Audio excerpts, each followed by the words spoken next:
What's up, everyone? Welcome to RotoGrinders Live. I am your host today, TJ Zwarich. I am not Dean 78 902 406 3801, but I will still do my best to break down tonight's 5-game MLB slate we got tonight. It's a bit of an early start. Helping me break it all down, we got Chris Kirkwood, Kirk Dees. How you doing, my friend? Doing all right. A little stressed, a little busy, but doing well. I got second in a March Madness tournament of 500 and plus people, so that was pretty nice on Monday. So I've been that's been good, and all of a sudden the market is coming back today. So I feel a little better after I was completely broke. I felt like from the market absolutely tanking, and I do not support tariffs. I physically feel broken today. I went to the gym and literally I'm not exaggerating when I say this is the first exercise of any kind I've done in the last 2 years. And so I just feel absolutely broken today. The body is just falling apart. My legs are completely jello. So I'm thankful that my job is to sit in a chair and to talk about sports, and I'm not doing any type of manual labor or anything that today. Sad story. I mean, I pulled the muscle in my shoulder just from lifting my kid. Like, that's my exercise. Like, terrible. I already can't keep up with her and she's 1, and so I'm like, all right, if I want to actually be able to coach some sports and run around with her, I better get back in the gym. Maybe I don't have to go as crazy as you just have to make it through the first 2 weeks. You make it through the first 2 weeks, it's you're golden. It's that first 2 weeks. Yeah, I kept it nice and easy today, but it still absolutely beat the crap out of me. We got a fun show coming up for you guys today. It is only a 5-game slate. We got lots and lots of time to kill. So we are going to bring back Wheel Wednesday if you guys can get up to 100 likes before Wheel Wednesday time. When will that be? Probably around 6 o'clock range, maybe a little bit earlier. It'll be time for Wheel Wednesday, and we will not be spinning the wheel unless we get 100 likes. But we do get 100 likes. We'll be spinning the wheel and giving you a chance to win 1 free week of RotoGrinders Premium. All you got to do is hop to the RotoGrinders live stream Discord chat. Steve will be dropping a message in there. Drop a little RotoGrinders logo or whatever logo Steve tells you to drop on that message, and he will enter your name to win 1 free week of RotoGrinders Premium in the RotoGrinders live stream chat for Wheel Wednesday. We're bringing it back. We got the tier list coming up today. I came up with some tiers, and it's at least a decently fun 5 games. I think we got Coors on the slate. We got a couple other solid offenses. We don't have great pitching, but it's not horrific for only a 5-game slate. What's your kind of 30,000-foot view of this slate? The pitching's fine. It's actually pretty good for a 5-game slate. I mean, it's not like the top of the top, but we've got like Joe Ryan as a stud. We've at Pepio, who I think is a stud, but we'll wait and see on that, how that comes out. We've got so at least we have those 2, and we also have Grant Holmes is interesting. Seth Lugo is kind of like the bland, can throw an efficient outing. Sometimes the strikeouts appear for him, and then we've got Coors. So I think it's kind of a nice little 5-gamer. Let's start by breaking down the pitchers tonight.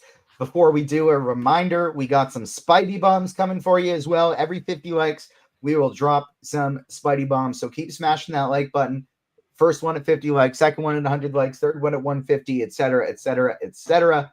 It's free content. MLB right now. We got some NBA coming up later. Make sure you smash that like button. Help us out a little bit. From the pitching standpoint, we got Kikuchi as the chalk today. Probably the first pitcher in from a cash game perspective. Looking like he and Ryan Pepio are going to be the cash game pairing on DraftKings today. Do you have any qualms with either of those guys? Not really. I mean, Kikuchi hasn't looked great. There's been reports that he doesn't have all his pitches, so he's been struggling a little to try to find it. But we know kind of what he is, and he can get strikeouts, and he can throw some heat. And Tampa's a boomer bust offense, I'd say. They're all right, but that park is a little bit. It's not the same. It's not the same Tampa Park that we're used to. It's a little of a downgrade for pitchers. But I like them. My favorite is Pepio on the other side, but I'm totally fine pairing them both. That's going to be the chalk, probably the chalk construction. So obviously, I'll have to figure out my bats in a lower owned way. But yeah, I like them. But there's other options. I mean, Kikuchi could absolutely blow up in this spot, in my opinion. And if that's the case, so there's a leverage stack there with Tampa, and then you could also go for like some safety with Lugo. But no, I don't have any qualms with him being chalk. Our guy Marie Donyeezy saying the Spidey bombs were cold today, and you hate to see it. My guy, it's the 5th inning in one of the games, and it's the 3rd inning in the other game. We got lots of time for some Spidey bombs to hit yet. Conforto and Mullins. So definitely, I wouldn't say it's cold. The game is a third of the way through and half the way through. We got some time here, my friend. Do not fret. We'll perhaps have some Spidey bombs hitting as the show goes on. I'm with you with these guys. I do think they're kind of both solid options today, but I don't think either of them are really can't miss options either. How many lineups are you playing tonight across the sites, and kind of how do you plan to spread out your pitching exposure? I'm only playing up to 3 tonight. I'm in all the higher dollar single entry stuff. Again, it's gonna if my bats I can get a little unique way, I'll eat some chalk, but I'll probably have Joe Ryan in there and try to find some other value bats. But it would probably be Joe Ryan and Pepio and for single entry stuff. But I mean, I'm not going too far off the board, but I don't think I have to. I mean, Grant, I wouldn't mind playing. I'm considering at this point playing a little Grant Holmes, 6,500 if I need some salary. He would be the guy down low. Hawk looks awful. Tanner Hawk so far right now, he's struggling. So the Boston homer inside of me wants to play him a little bit, but I'm probably going to hold off on that. Yeah, the Blue Jays homer in me isn't going to let you do it. So we'll hopefully try and balance that off, push you off it a little bit. Talk to me about Joe Ryan, because this is a guy that historically we've seen an absolute ton of upside with, especially against right-handed bats. He's been an ace or near ace level pitcher for most of his career. On the surface, he's kind of struggled a little bit to start this season. How confident are you that he bounces back in this spot against Cincinnati? Currently only striking out again, tiny sample size, but to start the season, only striking out 13% of lefties, getting hit hard by both sides of the plate. Yeah, but still has a decent strikeout rate. His swinging strike rate is a little bit down. It's basically the heater looks fine. Is in my digging into him today. It's just his sweeper, splitter, slider haven't been getting the strike. So he just needs a little tune up. He's got the repertoire. He's got the arm. I'm totally on board with him. He's my favorite tonight. I like it. Definitely a high upside guy. And if he hadn't struggled to start this year, he would be the chalk tonight, right? If he had a better start to the year, he would probably be 50% owned on this slate. So I don't mind that whatsoever. I think that's a really solid high upside GPP spot. I think the biggest guy that I don't really know what the hell to do with is Kevin Gausman. He kind of seems as though he has, similar to last year, gone away from the high strikeout approach, just try to pitch to contact. But at the same time, he's looked decent outside of the lack of strikeouts. And this Boston team has been striking out a lot early in the season. Are you going to get to any Gausman at all? No. So I'm the Homer Red Sox fan is not going to let me allow you to play Toronto in this spot. So Gausman doesn't have it at this point. So basically, with him, it always comes down to his splitter. He's had an amazing splitter. He can't get strikes on that. He can't get whiffs on that so far yet. So he got 2 out of 34 strikes, swinging strikes on that pitch, and that's not going to cut it. He's going to struggle all day if that's the case with him. So I'm like on a wait and see with him. But I think the Red Sox, from a hitting standpoint, are a good offense, and so they're one of my favorite offenses. So I'm going to be stacking against Gaussman. It's a little chilly here, but sunny today. But it's not too cold.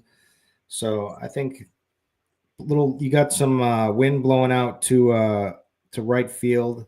That could help some of the lefty batters. So with Casas probably, or Abreu. Abreu is probably my favorite, actually. So I like the Red Sox bats. I'm going to be on both sides of it tonight, I think. I'm going to have a little bit of Gaussman. I'm going to have a decent amount of the Red Sox bats as well. We're going to get to bats later on, but I feel like, the Bostons, the Torontos, Atlantas, Philadelphia, I'm going to be trying to be a little bit overweight on them and probably come in a little bit underweight on Coors Field today. We've talked, you mentioned Pepio and Ryan as probably the two most likely you're to go with in single entry. What makes out? Is it simply just an ownership thing that's going to keep you lower on Kikuchi, or is there something else you don't like about him tonight?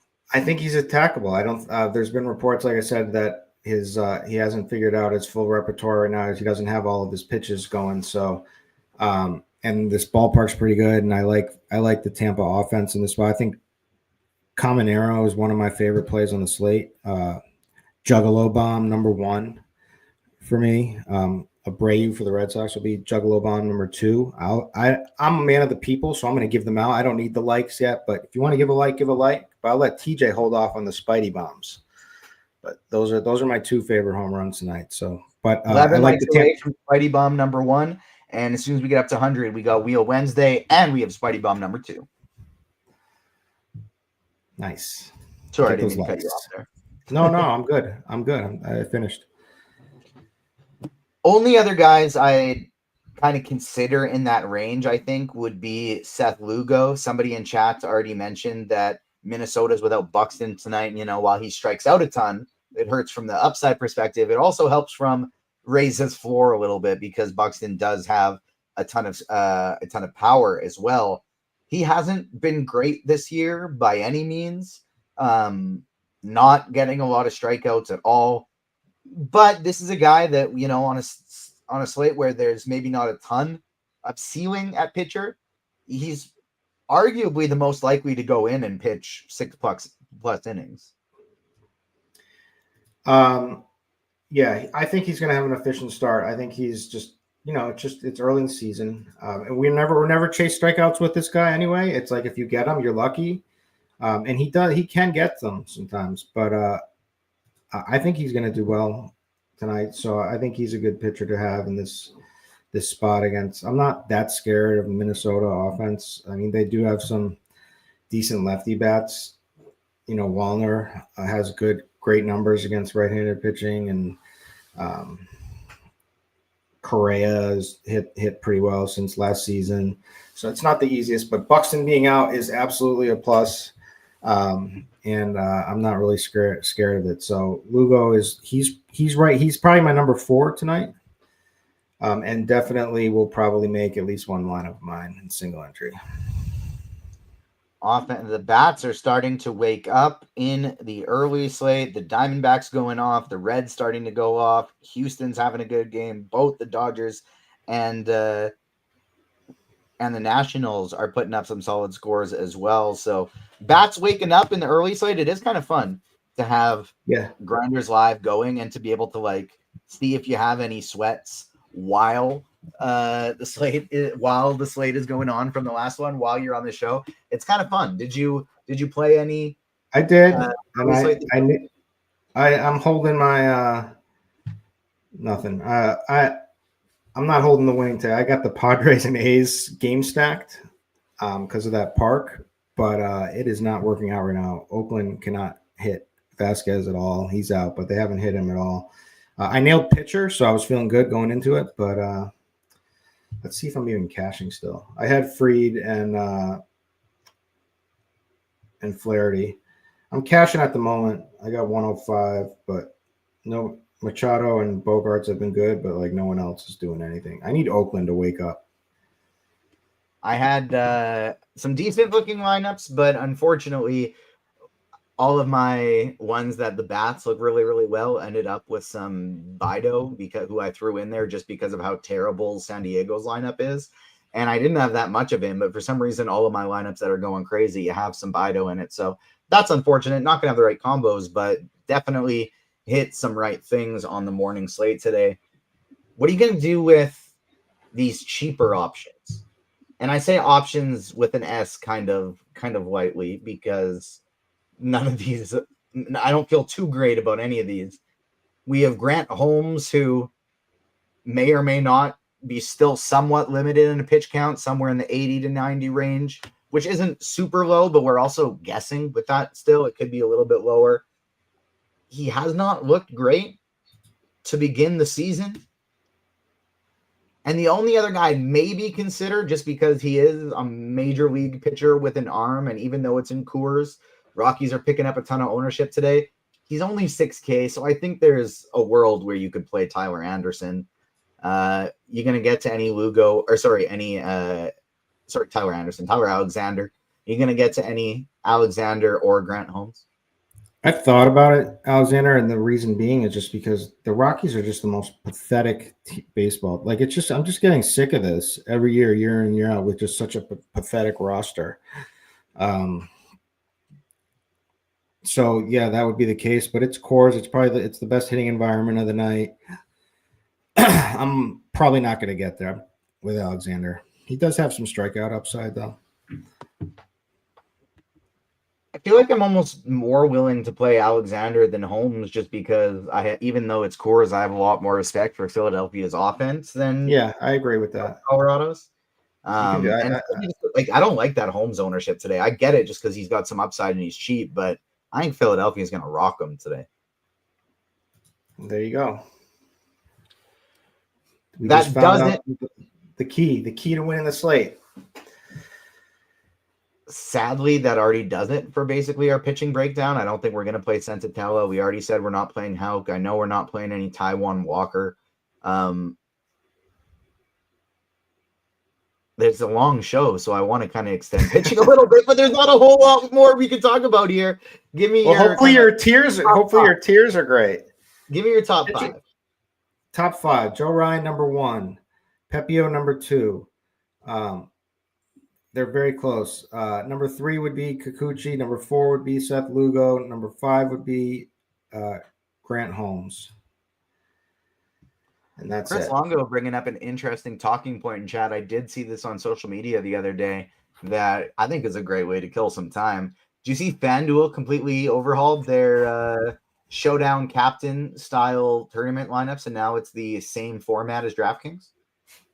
Oh, it is the same. I thought they were just doing a multiplier. Well, that does that make it the exact? Do they have the same number of spots? I guess maybe one less spot. So that's a good point. I haven't checked. Maybe. Oh yeah, now 6 players. So yeah, same as DraftKings. Now right. 6 players. Captain is 1.5x. I saw the news. I haven't been using them ever for single single games, so I didn't even really care much. But I'll check it out. Definitely more tempted. I love something new. I love trying out something new. So I'm definitely more tempted, even though it's basically the same as DraftKings. It's kind of fun to look at it on especially an NFL slate and compare the prices, and it gives you a chance to get overweight on somebody on one, underweight on the other kind of thing. So I am looking forward to trying that out as well. I think my top 5 pitchers tonight would go Pepio, Kikuchi, Gaussman, Lugo, Ryan. I think that's how I'd pair it. But really is super duper tight between 1 and 5. I think any of these guys could get 25 plus tonight. Any of these guys could get absolutely rocked. None of them are good enough that I'm confident to just shove them in 100% of my lineups. but they're all good enough that I am going to be trying to get exposure to each of these guys. We did hit enough likes for Spidey Bomb number 1 plus 375. Kyle Schwarber. People are complaining that the long shot Spidey Bombs aren't hitting. Well, we'll get something a little bit more likely. Plus 375 are some great numbers for Kyle Schwarber. I mentioned the Phillies are going to rock Grant Holmes tonight. So Schwarber, Spidey Bomb number 1. How many times have you recommended Vlad yet? 0. Okay. Good 0, job. yeah. I admit, the one, and I mean, it's not me, it's Spider-Man. There's that's nice right. Sorry. people. You guys are a team. You guys are a team. We got a mask up there, but I have fallen victim a few times to just picking guys who had hit a couple home runs lately. I can't fall into that. We got to be picking. It's DFS. It's single game. It's a new day every day. I got to fall back into picking who we're feeling in the guts and whose numbers we like, not just because they've been hitting a lot of home runs lately. So Spidey Bomb number 1, Kyle Schwarber, plus 375. I guess we'll pivot to stacks because it's that time, but it just feels too early. You want to win a free week of RotoGrinders Premium?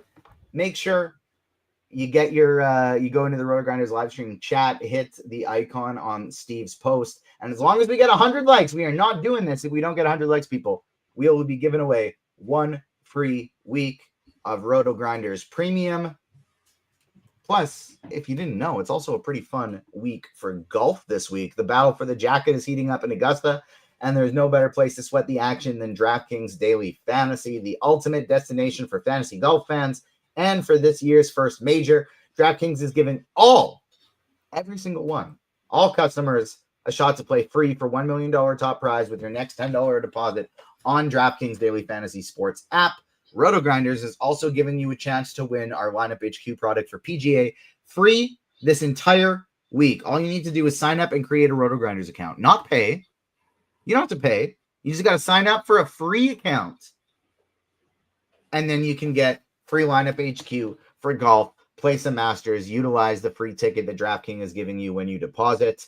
Plus, the MLB annual option is for $125. However, we have dropped the price of our Combo Pro product to mirror the MLB annual package, so you might as well get some more stuff for the same price, right? Combo Pro 6-month gives you full access to our content, tools, and projections for every sport except NASCAR at a cheaper price than the monthly package. You'd actually save about 35%. Who doesn't like saving some money? By choosing 6 months instead of monthly. Sign up now for MLB projections, NBA content, PGA data, and more.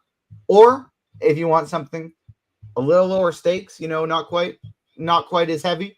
You're not playing DFS every day. You can still check out the Props and Pick'em package for a discount. The Props and Pick'em package features daily prop picks and fantasy pick'em selections from many of your favorite RotoGrinders experts. Plus, we're knocking 50% off the price of your first month when you sign up at the link below, right down there in chat. All right, let's start switching over to tiers. Talk through some stacks on this slate. I did make the tier list today, and I admit it wasn't overly well thought through in terms of creativity. I did it on the fly. I've had a busy day today. And so I made the tier list the weekly games we play here on GrindersLive. And so up top, first tier, we got Movie Monday / Film Friday. That's the GOAT. It's the original. We love a Movie Monday. It's a lot of fun. Even if you like picking on Dean like I do about his clues, it's still a lot of fun to have a Movie Monday and a Film Friday for a show. Number 2, Fleet Thursday.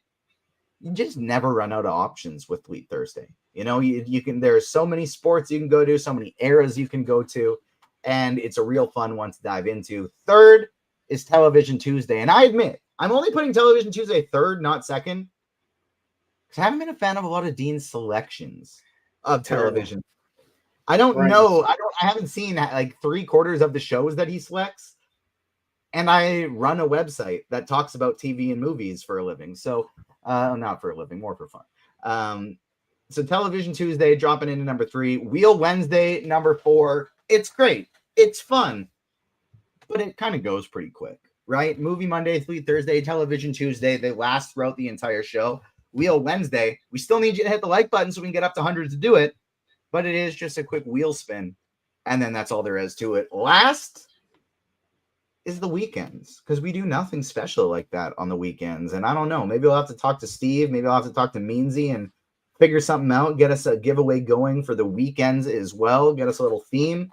Maybe that's on me because I'm the weekend guy who's there all the time, and I haven't thought of that yet. But either way, number 5 is nothing on the weekends. What do you think of the tier list? Looks good. I don't really have much of it. I never really get it. I think I'd probably prefer Fleet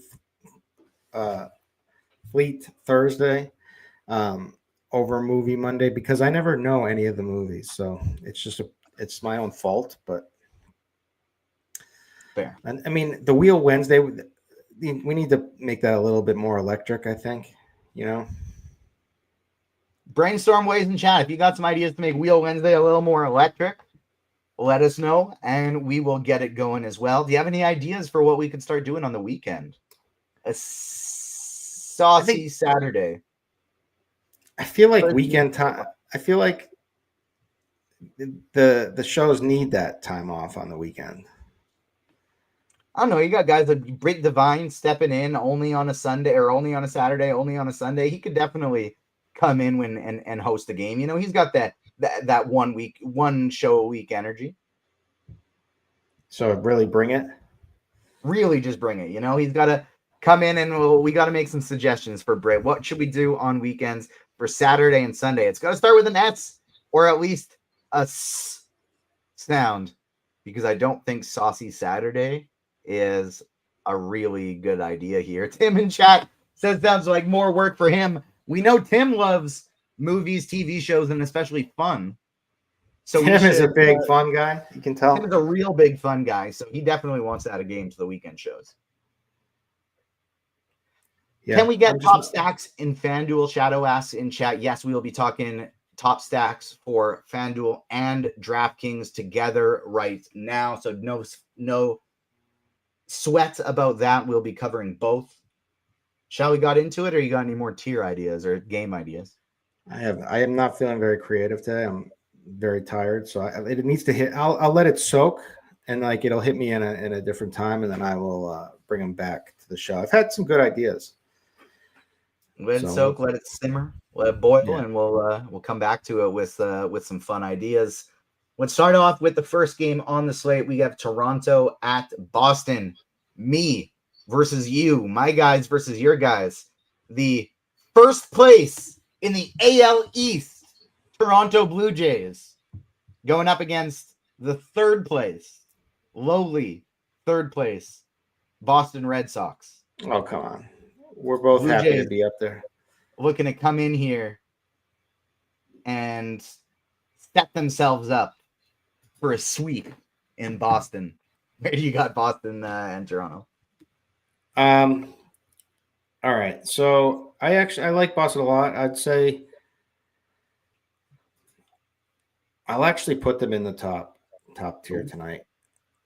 And they'll be in there with we'll get to it, someone else, but they're my second favorite stack of the night. So top 2 is going to go up top there over in Movie Mondays, and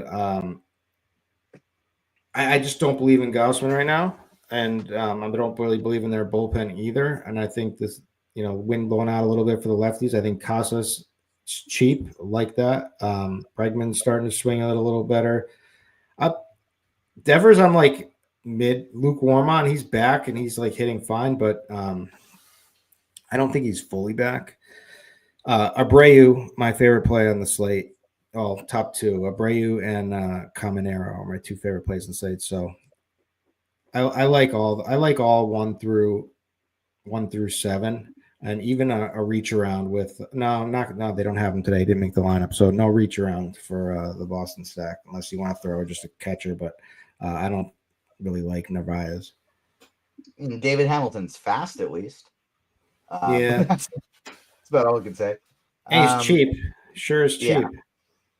Cass is still way too cheap at 3,600. Campbell has been lights out to start the year. Trevor Story's actually looked a little bit more like himself this year as well. 4,200 on DraftKings, probably a little bit too cheap for him. On a site like FanDuel, where you can only play 4 of these guys, who would you say are the maybe top 2 or 3 priorities on FanDuel? Yeah. Okay. Abreu number 1. I would play Casas because of the price, number 2, and then who you want my top 4? Then go Bregman Devers or go Story. Can't anyone 1 through 7, but my favorite are Abreu and Casas, and then I'm kind of indifferent to everyone else. I mean, Durant can get there on the base path too, which you'd like, and they will run on Toronto for sure. So actually, let's say that Durant is my number 3. Don't want to get too deep into it because of the sports show. We want to keep it light. We want to keep it fun. But I will say I really appreciate what Jarren Duran has been talking about in the media lately with the struggles he's been going through with his own mental health and things like that. It's really tough, I think, especially when you're a public figure to talk about things like that. So I just want to give a shout out to Duran because I like him a lot more when I started liking him a lot more when I started reading that stuff. Had some dark times for sure. Yeah. What about the Blue Jays side of things? Tanner Houck has struggled this season. The Blue Jays have been incredible from a contact perspective, but really not showing much power early in the season. I'm sure it's going to be coming. This is something we have seen from the Blue Jays many a times. Guerrero, Bichette, very, very streaky hitters. Santander has been awful to start the season. But these guys are still not striking out much, getting a lot of hits, and putting some rallies together. So where did you put the Blue Jays? People are saying Toronto took the Santander took the bag and didn't put much into spring training, but it's just little rumors I'm hearing. But obviously, if you're looking at since last year numbers, the numbers are going to point you to Vlad and Santander. Hawk is very hittable right now. Looking terrible against lefties, has not been able to get any lefty. Jimenez is swinging a great bat. So 3 and 4, 2, 3, 4, 1, 2, 3. I mean, I hate to do 1, 3, 2, 1, 2, 3, 4, but let's just go Vlad, Santander, and Jimenez. I mean, Vlad has to homer sometime, no? Absolutely. Did you see that? Did you see the amount of money they have in tickets? Did you see that tweet on Twitter that was making the rounds of Vlad home run bets that have just been donations to? No, I haven't. To the books, yeah. Definitely going to be coming at some point. I'm not worried. We got 14 years with this guy. He's a Blue Jay for life, baby. Couldn't be more thrilled when that extension came through in the middle of the night a couple nights ago. That was really nice to wake up with. I think what did you put Blue Jays up top? I missed that. Oh, sorry. I would have them right below probably. Just you got to attack Hawk right now, so I get it. So I put them right there. It's fine. I think I'd probably have both of these teams 1 tier below where they are. Toronto in 3, Boston in 2. But I don't disagree enough to make us think about it. I'm totally all good with them where they are today. I'm going to be doing my best to be overweight on both of these 2 teams. And then like I talked about, probably going to be a little underweight on Coors. We have the Angels going into, is it still Tampa? Is the new stadium? It's Tampa. It's Tampa, I think. Yeah. So Angels at Tampa. 2 highest owned pitchers on the slate going against each other here. And they're good but not great pitchers. It kind of seems worthwhile maybe to stack this one up a little, even if we don't love the offenses, just because of how chalky the pitchers are. Yeah. And I also don't think that Kikuchi is right at the moment. So Caminero is one of my favorite dongs, as I said. Juggalo bomb tonight, homered yesterday too, and I don't have them very high as a full stack. I'd say for the leverage, I think I'll put them right in the middle because of the leverage. You got to have some kind of leverage tonight, on a 5-gamer, so they fit the bill. This is the guy, Kikuchi with a couple of home runs is the guy I want to attack. So common arrow, and like I would play Morel. Who did you see him pimp a home run last night? And it hit off the wall. No, he bat flipped and everything, and it hit the bottom of the wall. Just died. That's hilarious. And I was so upset because I had him too, and it was like, oh, when they know it's out, you know it's out. You know what I mean? Like, yeah, that's what you're looking at. And he did the bat flip and the thing, and then all of a sudden he had to run, and he got a double out of it. Oh, that's absolutely devastating. So we got the Rays. What you got him in tier 3, or was that still Steve's prediction? Yeah, tier 3. What about on the other side of this one, the Angels side, going up against your guy tonight, Pepio? I don't want anything to do with the Angels except for, well, there would be 3 bets. I would consider Trout. Obviously, he's back. He's looking good at the plate. Only thing is he's not stealing bases, so it's not the Mike Trout of old where you could get there in either way every night. But numbers look really good with 380 ISO, 350 or 380 WOBA, 350 ISO. Solaris we've always gone to, and you can hit a dong, so I wouldn't mind that. But in this Paris kid just keeps homering, so why not down at 7 in the order for second base? Yeah, do yourself a little Trout, Ohapi, and Paris mini stack, as Power is saying in chat. 3, 5, 7 in the lineup. All 3 of them have been riding some hot streaks lately. Not that we have any real idea of when that's going to start or end, but still kind of fun to play guys that are playing well at the beginning of the night. You look at your lineup and you feel like, hey, I'm going to make some money tonight. Whether that actually happens or not is a totally different story. 4 teams, 1 in each tier so far, correct? You like how that's looking? Looking nice. 20 likes away from Spidey Bomb number 2 and Wheel Wednesday. So make sure you're smashing that like button on YouTube.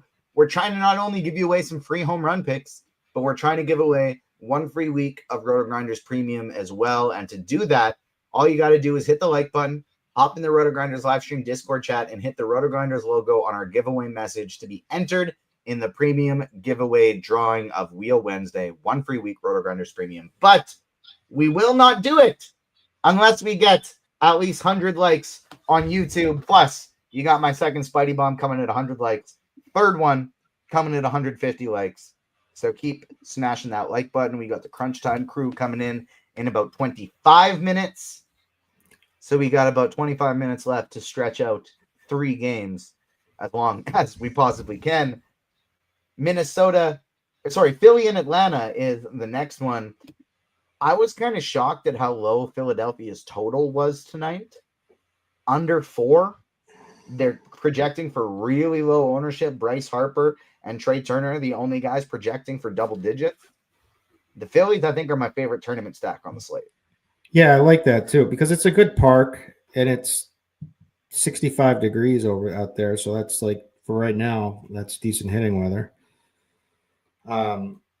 Yeah, and obviously you get massive upside with Schwarber and Harper. Holmes has good stuff, but is work in progress, so you can't count on him. Yeah, I like that call. Kepler's cheap. What tier would you be putting the Phillies in tonight? I'm gonna put them right in the middle. I think actually you could sell me right there on the Thursday. You have sold me because they're number 1 for me. So if they're number 3 for you, I think putting them 2 in the 2 tier right in the middle works perfectly fine. The Braves got themselves a much higher, not much higher, but over a half a run higher total tonight. They started the year horrifically.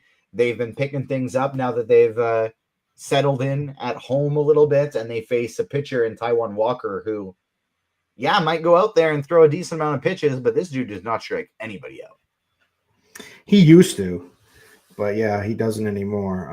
Although he does have a 13.5 swing. He does have the highest swinging strike rate on the slate for this season. That's interesting. Who did they play? Let's see. Did he play like the Marlins? Let me see. In 9 at bats, he's struck out 33% of lefties this year. Okay, so it's probably the numbers are coming from when he got Colorado at home. Yeah. So yeah, this is a different matchup for sure. The Braves.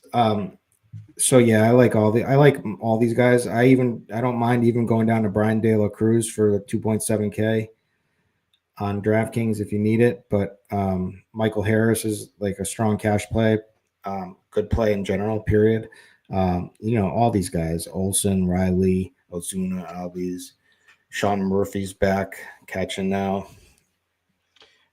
They're so cheap in general, but like if you do want to go with the back half of this stack, it actually allows you to pay up for Ryan, pay up for either Kikuchi or Pepio as your SP2, and then get yourself some Kelnick, 2.2K, Jackson Churio, guys like that, because like this is a cheap back half of the lineup. 2,200 for Kelnick, 2,300 for Arcia, 2,700 for De La Cruz, 34 for Sean Murphy, and then you do yourself a little reach around in reverse. You got Michael Harris.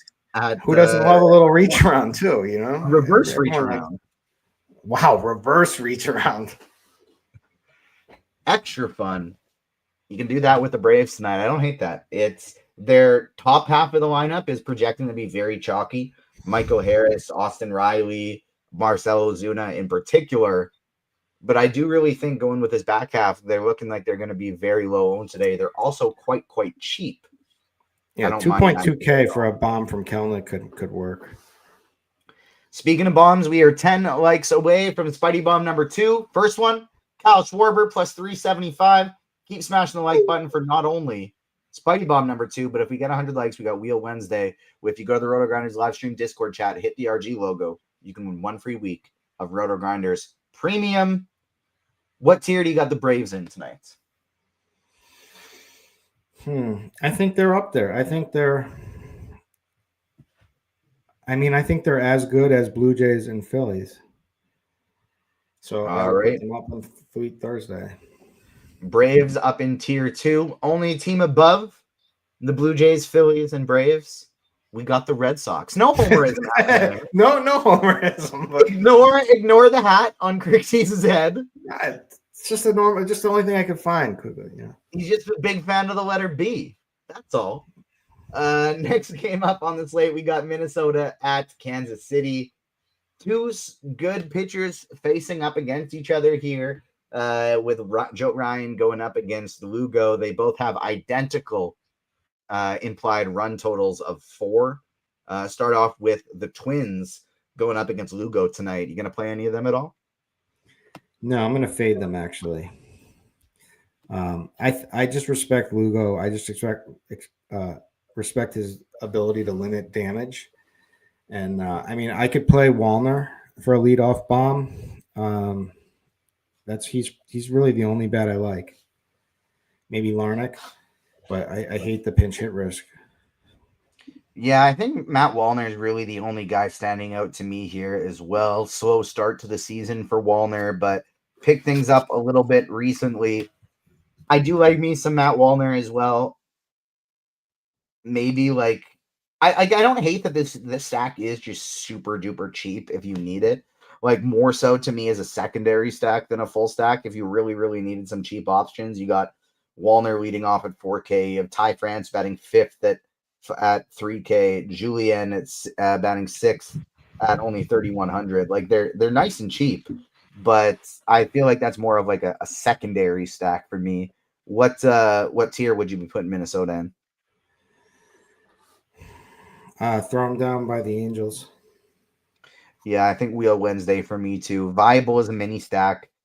Maybe I don't know if I'm going to even have anybody in the bottom tier because everyone has like a little bit to like. Bottom tier is typically reserved for teams we don't want to touch or the 10-foot pole don't want to play at all. And I think every team is worth keeping in the pool tonight. Yeah, I agree. What about the Kansas City side of things? Joe, you're planning on loading up on some Joe Ryan tonight, but outside of Bobby Witt, this team is going like almost completely unowned. So who are you going to take? Well, I mean, if he only has his fastball, then they can hit fastballs, and guys like Bobby Witt. And it's Wednesday is Prince Spaghetti Day. It's for Vinny Pasquantino. Yeah, I'm just not going to be playing any of them, but I could see it working. They will provide some leverage off of Joe Ryan, but like in my opinion, he's the best pitcher on the mound tonight. And so I'm not going to be attacking him. Tier 4 for Kansas City. Yep. Putting Kansas City in Wheel Wednesday, which we will be doing as long as we're at 100 likes here. I believe we should be creeping right up there right now after this last game on the slate, and that is Coors Field. We got the Brewers at Colorado. 2 worst pitchers on the slate in the best hitting ballpark on the slate. Start with Milwaukee. They got by far the highest implied team total on the slate. What are you doing with the Brewers? I mean, I'm probably playing them heavily, and I'm probably going both with some Colorado in there too. I'm probably game stacking this thing. I like both offenses. I mean, obviously, the Brewers have the most upside by far. Senzatella, I don't think he's very good. So he magically can dance out of, with his ground balls and get out of innings and whatnot. Second game here, though. Churio, I love. We have the official Rocky lineup already. Let me double check. Probably Terang leading off. Yelich I like all these guys. I like Frelick. Anyone who can hit a bomb, like if Garrett Mitchell's in the lineup, I like him. Hoskins, Contreras, Yelich, Churio. Terang, probably I'd be fine not playing him, but just all the home run guys. I am likely going to be underweight on this one, especially the Milwaukee side, or both sides, because but especially the Milwaukee side is projecting to be very, very highly owned on this slate. But I do like the idea of, Oliver Dunn, Garrett Mitchell, Joey Ortiz, Rhys Hoskins, pick the back half of this lineup, which is going to be much lower owned on this slate. I do like doing that quite a bit on smaller slates like this, where the top targets are going much higher owned than they probably should be. I do like going to the back half of the lineup and stacking that up as a way to get a little different. I just don't have much faith in Joey Ortiz or Oliver Dunn. All-star Ortiz and Oliver Dunn, you don't like playing them? These guys are top-tier talents. Yeah, maybe in Canada, my friend. Maybe in Canada. No, literally nothing about either of them. What about the Rockies on the other side? We talked about the idea of potentially pitching a little bit of Tyler Alexander in tournaments. I mean, these strikeout rates are ridiculous. Bouchard, Tovar, Ryan, not a good team. Awful. But if this wasn't Coors Field and Alexander was the same price, I think we'd probably have a lot more interest in him. All in. I think I'm going to be doing it as well, going to the nice, cheap Alexander in this spot. If I'm going to play some Rockies, I think the one I like the best would be Sean Bouchard because he's 3K and batting second. Maybe Ryan McMahon and a little lefty just because he's looking like he's going to project for pretty low owned, as is Michael Toglia. He can do it. Those would be some guys that I'd be going to, but like never ever touching Chris Bryant. That's somebody I'm not going to play all season long. Chalk Kyle Farmer batting 6. No, thank you. Like at least Brenton Doyle and Ezekiel Tovar, they're going to have some ownership, but at least they're kind of good relative to their team. Yeah, that's absolutely relative. Yeah, I'm fine with it. I can't believe where you want to put the Rockies tonight. I like and probably just mini stacking these guys, but they're so bad. I still have to put them, even though it's Coors, put them in the third in Television Tuesday. Where did we have the Brewers on there? You got them up in I got to put them up top. Yeah. Brewers in Movie Monday alongside the Red Sox. So we have the Red Sox and the Brewers in tier 1. In tier 2 for Fleet Thursday, we have the Blue Jays, the Phillies, the Braves. Tier 3, we have the Rays and the Rockies. Tier 4 in Wheel Wednesday, we have the Angels, the Twins, and the Royals. And then finally, in the final tier, nothing weekends are no teams. It's a nothing tier, and we got no 0 nothing teams in there as well. Anything you want to potentially readjust or anything like that before we close down the tier? That's the way I'd lay it all out. I did lay it all out. Well, I think it's time, Steve. We have over 100 likes. It's time for some Wheel Wednesday. Let's bring it up on the screen. Steve can't do any talking because he's got a frozen mouth. And unfortunately, when you got a frozen mouth, you can't do a whole lot of talking. So we're going to handle it for him here. But once again, we are spinning the wheel to win 1 free week of RotoGrinders Premium. If you hit the RotoGrinders logo in the RotoGrinders live stream Discord. What's a frozen mouth? He was at the dentist. Oh, he did. Did he get root canals? No, not root canals. Just cavity. Just a filling, if I'm not mistaken. I don't want to speak to Steve. Oh, okay, but just a filling, that's nothing. I've taken one without Novocaine before, and it was the worst experience. I'll never do that again. Steve's got impeccably clean teeth, and so this was his first ever filling. So it's a new feeling getting that first one. It's not the filling that's bad. It's just like the freezing. You don't know what to do after, right? Wisdom teeth. Now if you're talking wisdom teeth, and even a root canal stinks, but that's not wisdom teeth is awful. Yeah.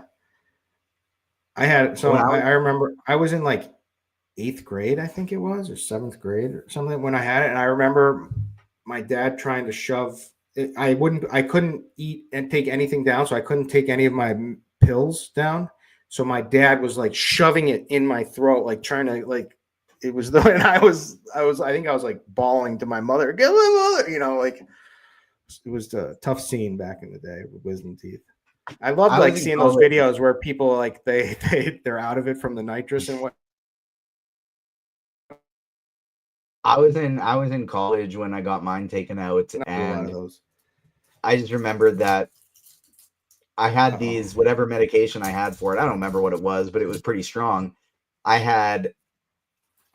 took it and I was like, I feel no pain, and I'm not gonna lie. I had a couple of friends come over to just play some cards, keep me company. And I was like, not going to lie, this is pretty nice. This is pretty fun. I don't feel like I need another one, but I've gone through 6 hours. So I guess I'll take another one because it says I can. I woke up in the middle of the night with what just felt like my brain trying to escape my skull from the inside with just like the worst headache I've ever had in my entire life. And so I just plopped the rest of them, flushed them down the toilet, and I just went with Advil and extra strength Advil the rest of the time because it was literally like I thought I was going to die. I thought my brain was going to explode. The worst part of a cavity is the smell of the burnt teeth or whatever, the grind. That to me, that's awful. That's like the worst part. Well, on that note, let's spin the wheel for Wheel Wednesday, giving away 1 free week of RotoGrinders Premium. Here we go.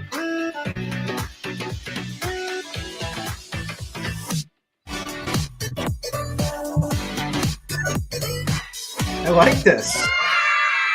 The Prince, who says he doesn't see his name on the list. He said in the YouTube chat, don't see my name. Well, guess what, Prince?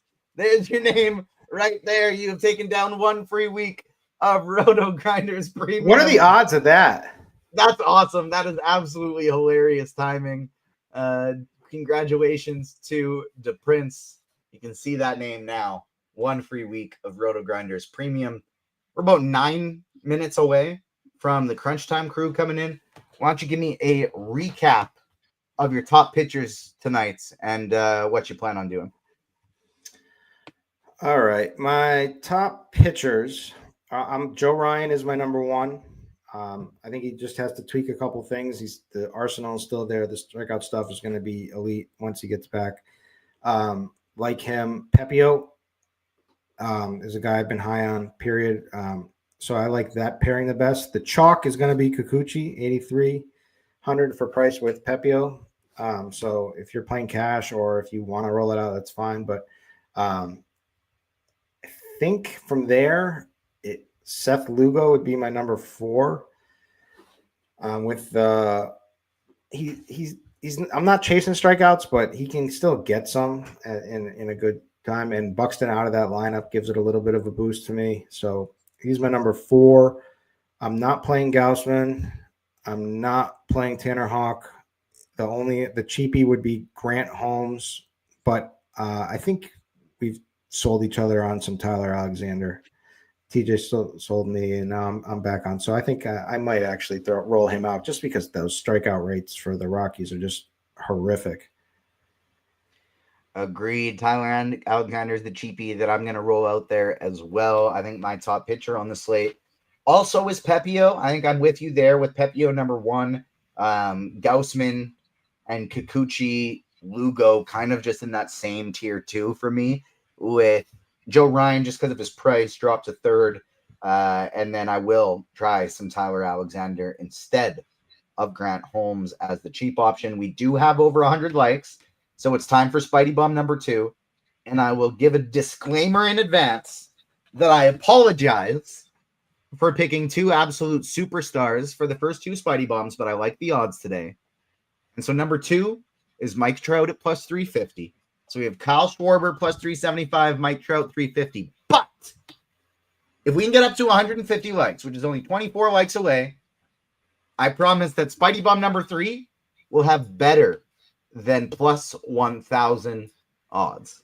So we got, the reason we're going some Schwarber and Trout for the first 2 is because we got a real long shot for Spidey Bomb number 3. So keep smashing that like button. As soon as we get up over 150 likes, we will have Spidey Bomb number 3, because number 2 are Schwarber and Trout. Alexander says in chat, I wonder what college TJ was like, playing darts and smoking darts. No, I didn't play much darts or smoke any darts. I was playing a whole lot of basketball and in the gym more than I was in class, and then doing some partying on the weekends. But not a super tame college, but not like a super crazy one either. I feel like the college experience in Canada, for the most part, except for maybe Quebec, is not quite as potentially wild as it is in the States for the most part. Mine was wild, absolute pandemonium. And I was smoking darts. I was whatever I could. I was having fun in college. It was a rite of passage. I got very lucky where I wasn't in dorms or anything like that, but the legal drinking age here in Saskatchewan is 19, and I was already 19 in first year of university. And then in addition to that, my parents retired as soon as I finished high school, and they moved to spend their cold winters in the States. And so they had a new place where I had the basement suite in, but they weren't there in the upstairs. So I got to be like the party house a little, and have a real good time. So I got pretty lucky with full house to myself, already legal drinking age, immediately walking into the first day of university. So that was a lot of fun. Couple minutes till the crunch time crew comes in here. You got your first 2 Juggalo bombs on the board. Wilyer Abreu, even though I believe you call him Bobby Abreu. And no, I didn't call him Bobby. I think not when we were breaking down the Sox, but just when for the home run pick, when you called Juggalo bomb Bobby Abreu. No, I must have said something else. There's no way I said that. Maybe I'm just thinking Bobby Abreu because they had a program for him for MLB The Show, and he's just stuck in my brain, and I'm projecting that onto you. But you got, if we're getting a third Spidey Bomb for the people coming at 150 likes, I think we might need a third Juggalo Bomb as well. Not to try and force it, but you got a third Juggalo Bomb for the people. We are only 14 likes away from Spidey Bomb number 3. Let's see here. I'm going to do a little digging. It's going to have to be, well, someone I like. I mean, I can't go to Coors unless I want Rocky size. It's I'm going to go Frelick, Sal Frelick. He's not really obscure, but 4.1 enough, I think. All right, he's gonna bomb for us. I like it. Sal Frelick hitting the bomb. We are, let's see how many likes away from 9 away from the next Spidey Bomb. Going to some expert survey questions here to close things out as we transition over to crunch time. Who is the team you're kind of most afraid of being underweight on today? Who are you not going to play that you are afraid is going to burn you? Let's see the tiers again.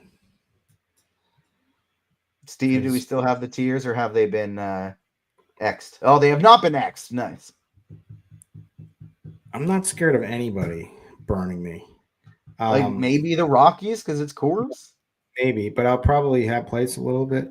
I'll probably do a game stack. And that'll be my exposure, but it'll have both. But yeah, that's sure. Not enough of them. If you're playing one lineup and there's one stack that you feel like you absolutely need to get into that one lineup, is it the Red Sox or the Brewers? Well, the Brewers have the highest probability of going off tonight, so I would say that. But for me, because I just got a feeling they're going to tag Gausman here today, I'm going to say the Red Sox. So that's official answer, final answer, Red Sox. No bias. I'm not biased to any. No favoritism, nothing. For me, it's going to be the Philadelphia Phillies. I absolutely love them in tournaments tonight, going up against Grant Holmes. I'm confused by their low implied run total. I'm confused by their low ownership. Maybe I'll look like an idiot at the end of the night, but I think both of those are wrong, and the Philadelphia Phillies are going to be going off tonight against Grant Holmes. We are just 2 likes away from the third and final Spidey Bomb. I trust 3 more people just coming in are going to come hit that like button right now so that I can give it to you. So please give us a little click. We'll have the Crunch Time crew coming in here soon. But the third Spidey Bomb at plus 1,300. I apologize. We're going up against your guy, Joe Ryan. But it's Kyle Isbell, Spidey Bomb number 3, up against Joe Ryan. Kyle Isbell is going to be knocking. He just homered yesterday. Do you think there's any chance? I think so. I think he just homered yesterday. I don't love that, but well, he's hot. He's heating up. Maybe that's better. 2 games ago. Okay. Yeah, Kyle Isbell is going to be hitting a home run today against Joe Ryan, who has, again, limited sample size. Only struck out 13% of lefties this year, getting a hard hit 58% of the time. I've already gone to Vinny P twice and he let me down. I can't go Vinny P again, although I don't hate it. So Kyle Isbell, Spidey Bomb number 3. We're just waiting. Garrett Mitchell made the lineup. He seems like a bomb. He seems like a home run to me. Brewers lineup just came out. Terang batting first, Churio 2, Yelich 3, Contreras 4, Frelick 5, Hoskins 6, Mitchell 7, Dunn 8, Ortiz 9. Yeah. Andrew says the Athletics just ruined him. I really do like the idea of stacking that back half of, we're not thrilled about Ortiz and Dunn, but Frelick, Hoskins, Mitchell, that feels like a nice back half of the lineup to stack up. Yeah, I'm going to just say with somebody Andrew just said in chat that the Athletics just ruined him. He's homeless now. And yeah, they just ruined me too. They are absolute dog water and gutless. And I probably won't play them for at least a couple days. Another Arizona Diamondbacks home run with Geraldo Perdomo just knocking one out of the park. They are going off today. All right. We got the Crunch Time crew here and ready to rock. We got Kevin Roth, I was going to call him Tim Tides, Tim Buell, TastefulTides, and Dave Potts, a.k.a. Cheeseisgood, here ready to rock. Let's bring them in.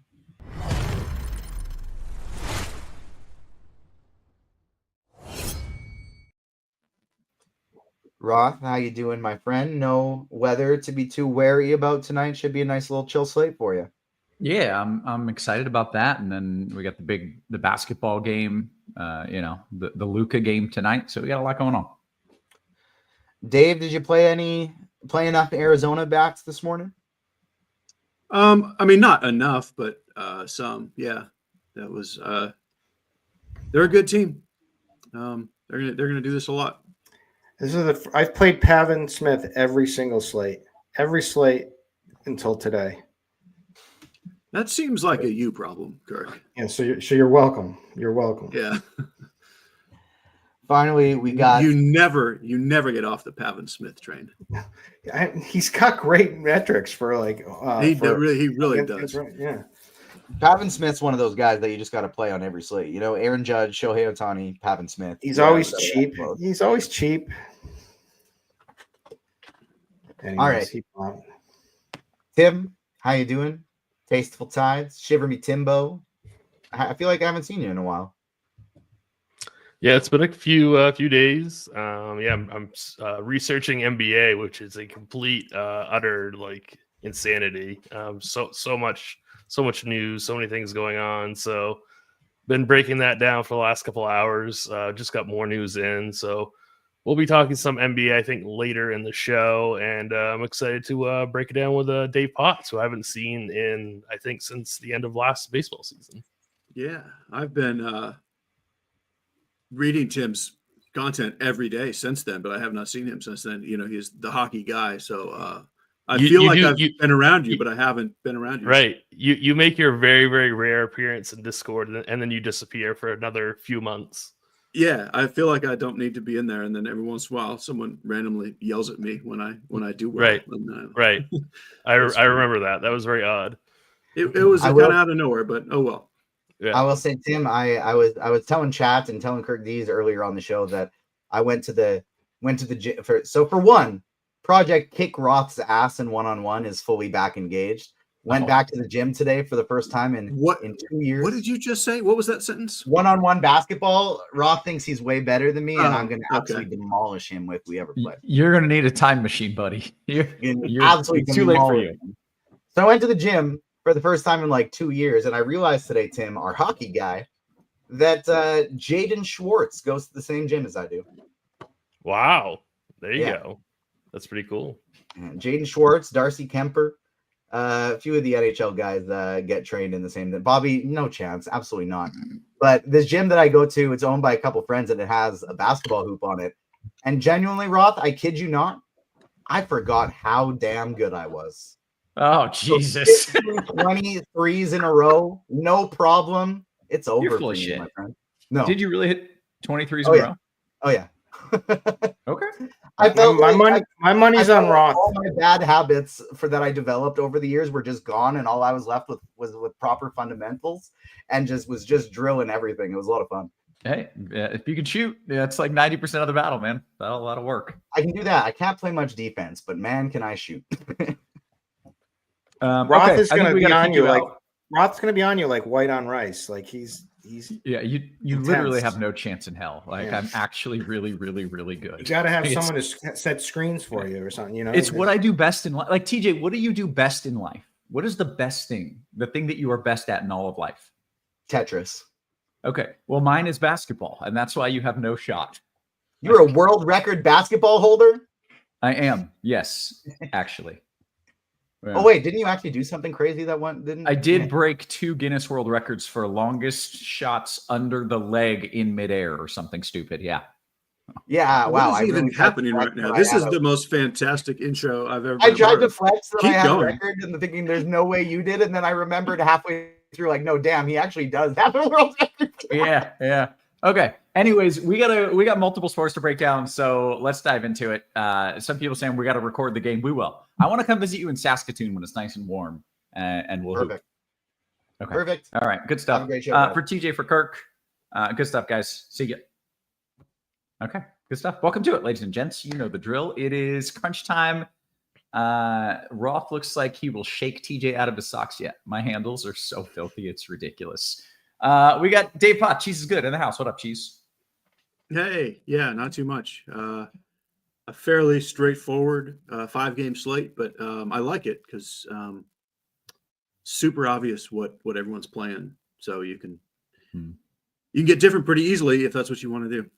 Yeah. Okay, and then we got Tasteful Tides in the house as well. Tim, are you baseball and basketball, or is basketball such a shit show you're only doing basketball? No, I'm doing everything. Okay, very good. Well, then that should be a lot of fun. How you feeling? A little overwhelmed? A little overwhelmed by all this NBA news. Luckily, MLB locks earlier than NBA by a good 15 minutes, so we can break down MLB first, and that will help me kind of sort some of this NBA news as well. Yeah. Okay. Well, let's do it. There are no major weather concerns, as TJ alluded to before he got wildly off track and lost all credibility, saying he could beat me in basketball. So let's just jump right into it.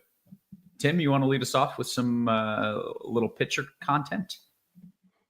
Sure. I think we're going to see some pretty condensed chalk on Kikuchi tonight at 8,300. He is going to be my cash game pitcher at least on DraftKings. I'm undecided on FanDuel, but Kikuchi is going to be, I think, the most popular pitcher on the slate. I think he could be used as an SP1 or as an SP2. But either way, I think that he's pretty good chalk, at least for pitching. And then I think there's a decision to be had between Joe Ryan and Ryan Pepio. Obviously there's a huge pricing discrepancy between those two pitchers. Ryan is $1,600 more expensive than Pepio. So it really depends on what you want to do with your bats. But I think Kikuchi, Pepio, and Ryan are going to be the most popular pitchers on this slate. And then I'm kind of curious what the field's going to do. We have him, I think, for projected ownership around 25% with Grant Holmes. He's 6,500. He would be a tournament-only guy for me. Mm-hmm. He is a decent pitcher, and it's obviously a fantastic price, but the matchup is just pretty terrible. So going up against the Phillies. So that's kind of like a tournament only play for me, definitely not a cash game play. So it's really those four. And then obviously I think Kevin Gausman is fine and Seth Lugo are fine for GPPs, but really Kikuchi, Pepio, Ryan, those are your cash game guys, with Grant Holmes being the kind of like low end GPP dart. Yeah. Okay. That was straightforward enough. Cheese, do you have differing opinions here as you look at the pitcher list? Not really. It is pretty straightforward. I guess the one thing I'll say on ownership, I don't think Gausman's getting 23% on DK.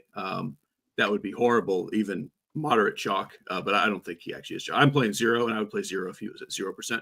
But I don't think he'll be 23% on. Totally agree. Like Pepio, Kikuchi is the chalk on DK, just because Joe Ryan is so much more expensive. On FanDuel, where they're all about the same price, I slightly prefer Joe Ryan, but I'm pretty evenly split between those three. And yeah, I'm also very curious what happens with Grant Holmes. I don't have a good feel for if people are going to play Grant Holmes. I guess I think probably 20 to 25% is about right for Holmes. Because there are a bunch of lineups you do need a cheaper guy. So essentially, and I actually did not end up playing any Seth Lugo, even though I don't think there's anything wrong with him. Like, he's really not that far off from Pepio and Kikuchi. They're all about the same price. I would have no issue if you wanted to switch to Lugo just for ownership reasons. So sometimes you just have to say things out loud because they're true, while saying, please don't listen to what I'm saying. I do have Antonio Senzatella in a couple lineups for 5,500. I totally plan to lose badly with those, and I'm not recommending that you play him. But I made the goofy case for it in the musings that essentially ground ball pitcher against an offense that hits a ton of ground balls. There is a world in which he pitches a nonsense quality start. But he's a terrible play and most likely scores the least points on the slate. So I'm not telling you should play him. I just don't want someone to yell at me later when they see me winning with Senzatella. Okay, that's fair. Let's talk about the bats and the stacks. Actually, let's go to FanDuel where you only get one. Is there like a strong, this is it, or is it still kind of those two? No, it's those three. It's Ryan, Pepio, Kikuchi. They're all about the same price. And like, I have a straight 33% of each mix. And you don't really need anyone cheaper. Okay, good stuff. I do want to say on FanDuel, I'm actually playing Grant Holmes in my single entry team on FanDuel. He's only 6,500, allows me to play all the bats, but optimals are definitely saying go Pepio, Kikuchi, or Ryan, but I think Holmes is completely fine because he allows you to pay up for all the 4-4 stacks you could ever want. Yeah. Okay. Good stuff. Cheese, how about we talk some of the bats and the stacks? What do we do in that department?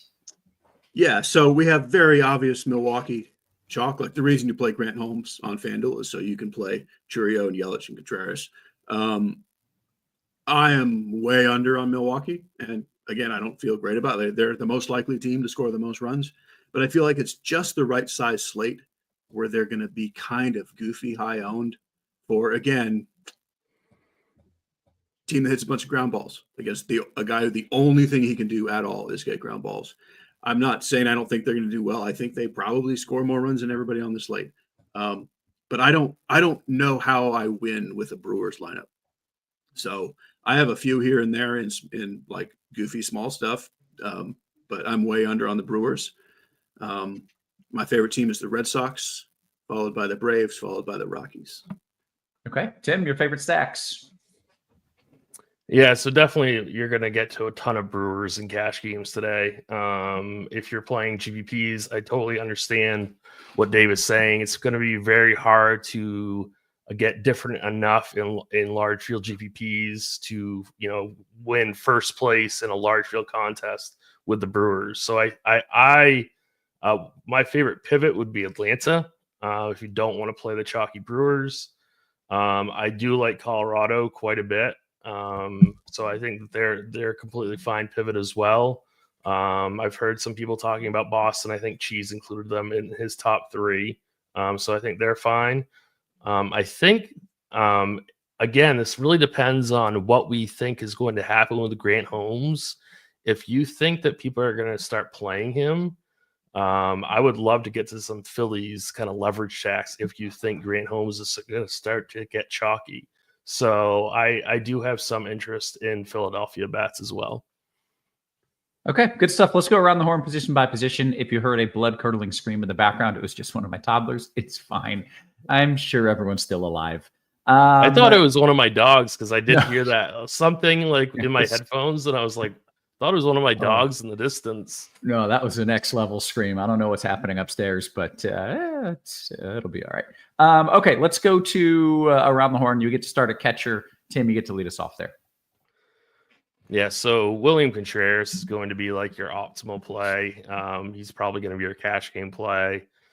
He's also going to be the highest owned. So absolutely, you can fade him in GPPs. We talked about Atlanta. I do like some Sean Murphy. I believe that lineup is confirmed. He's batting 6th. So I do like Sean Murphy at 3,400. Significant savings also off Contreras as well. So he would be my next favorite catcher. And then probably Hunter Goodman. He's 3,900, but playing for Colorado in that Coors Field game. And if you need like somebody under 3K, I would probably lean on Alejandro Kirk at 2,800. Okay, Cheese, catch your thoughts. Yeah, same group there. Like obviously Contreras is the guy if you have the money. Hunter Goodman is the guy I have the most of. Like that. That's a very significant savings from Contreras. And Goodman does have all kinds of power, so I like him a lot. I do like Murphy a lot. I also like Danny Jansen, just a couple hundred cheaper than Murphy, and then just whatever in a stack. Yeah. All right. How about first? I like first pretty well. Even if you're playing Grant Holmes, I think you could play one of Harper or Schwarber in those lineups. But I do prefer Matt Olson in that game, straight up, even without a little bit of savings. Hoskins is probably my favorite Milwaukee bat. And I like Toglia. I have a little bit of Vinny P. Joe Ryan is one of those guys that can pitch really, really well, but give up a couple homers to lefties. So kind of like I don't mind playing Harper in a Grant Holmes lineup. I don't mind playing Pasquantino in a Joe Ryan lineup. Okay, Tim, your thoughts at first. Yeah, this is definitely a spot where I think you can get away from cores in any format, including cash. Like, yeah, obviously you can play Rhys Hoskins, but I love Matt Olson for $100 more. I love Bryce Harper for $500 more. So both Harper and Olsen are great pivots away from Hoskins in any format. But those are really the top 3 guys. I will add, I don't mind Tristan Cassis at 3,600. I think he's pretty cheap, batting cleanup, and so I think he's got a decent shot at success against Gaussman. Okay, good stuff. How about second base, Tim? Yeah, so this is where I would prioritize a spend up in cash for Bryce Terang at 5,600. Batting leadoff, a really, really good spot here. I know he's expensive, but I'm going to be playing him in cash games. I have him on both sites right now, so I think he's the clear top play. If you want to get away from some chalk, Ozzie Albies would be next guy in, batting second for Atlanta. I don't mind some Bryson Stott in like a contrarian Phillies stack. Andre Jimenez batting cleanup at 4,400. I think he's pretty good for GPPs. And then your value second baseman, if you need salary, would be Kyle Farmer. Yeah. Cheese, second base. Yeah, on DK, I just can't do it with the Bryce Terang salary. Like, he's not a $5,600 player, even though he might score 7 runs. Like, I fully see the case for that. But this is not where I want to spend $5,600. So Albies and Jimenez are my 2 favorites. I'm totally fine with Kyle Farmer for 3,200. It's also interesting to get David Hamilton back in our lives, and he's super cheap. He's at the bottom of the lineup, but he's a guy that can steal some bases. So there you go. I do believe that brings us to third base, Cheese.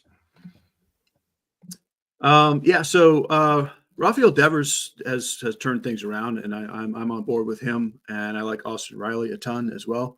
Most of my lineups have one of those 2 guys. In fact, other than like one where I needed a punt and did, I think, Will Wagner, I think every other lineup is just a guy in a stack if I'm not playing Riley or Devers. I just don't care for anything else there. Okay. Tim, your thoughts at third? Yeah, I don't really love anybody at third base. I don't mind Willie Castro at 3,800 batting second. I don't mind obviously Rafael Devers. I think he's fine. Ryan McMahon batting cleanup, I think, is a decent play. I do think your cash game third baseman should either be Austin Riley or just punt it with Oliver Dunn. So it's kind of like one of those positions like where, yeah, it's like some good hitters, but nothing really stands out to me as like a must play in either cash or large field stuff outside of your stacks. Okay, then take me to short. Yeah, so shortstop's pretty tricky. Like I want to play somebody like, maybe a Trey Turner or Bobby Witt. I'm just prioritizing my salary elsewhere. So I think I'm either going to be punting it with Joey Ortiz or going all the way down to somebody like a David Hamilton or Orlando Arcia, somebody like that. I don't think there's like a clear must have in cash games. Our projections really like Tovar at 4,700. For me, he just seems a little expensive. I personally would rather go up to Trey Turner or down a little bit. But I mean, obviously he's in the Coors game, so optimals are going to love him. Yeah. Geez, your thoughts at short? Yeah, I do like Tovar for the salary. I mean, I love some Bobby Witt, but again, like paying 5,800 for righty against Joe Ryan is like, it's not great. It's still Bobby Witt, so I am playing some of him. Mm-hmm. And like the punts are just, I don't know, they're not great. I'm doing the David Hamilton thing mostly just because he's 2,600. You could do Caballero there as well for a punt. But there's just not much here at all, which is kind of why Tovar is the guy I'm playing, just the lack of options. Yeah. All right. Well, let's go to the outfield. What are we doing there, Cheese? All right. So the big Brewers guys are super expensive. Churio and Yelich. Obviously, if you can afford them, great. They're easier to get on FanDuel.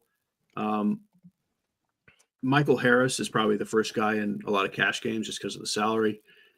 I like Brenton Doyle, Marcell Ozuna a lot. I like Santander a lot. Other cheap stuff, Sean Bouchard and Brian De La Cruz ended up in a lot of my lineups. Most of the way I'm playing, I need one cheap outfielder, and those are the guys I have the most of. Okay, Tim, what are you doing in the outfield? Yeah, so Michael Harris is definitely going to be your first click in cash games. He's fine in GPPs as well. He's just way too cheap on DK at 3,800. So you basically have to play him in cash games. Trio and Yelich and Doyle are obviously awesome.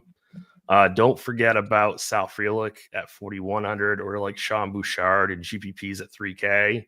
I would not play Bouchard in cash games, but in GPPs, he's fantastic. I don't mind getting to like some of these Phillies, like a Kyle Schwarber or a Max Kepler, part of like a Philly stack. I don't mind a Garrett Mitchell, who I think is batting 7th for Milwaukee tonight.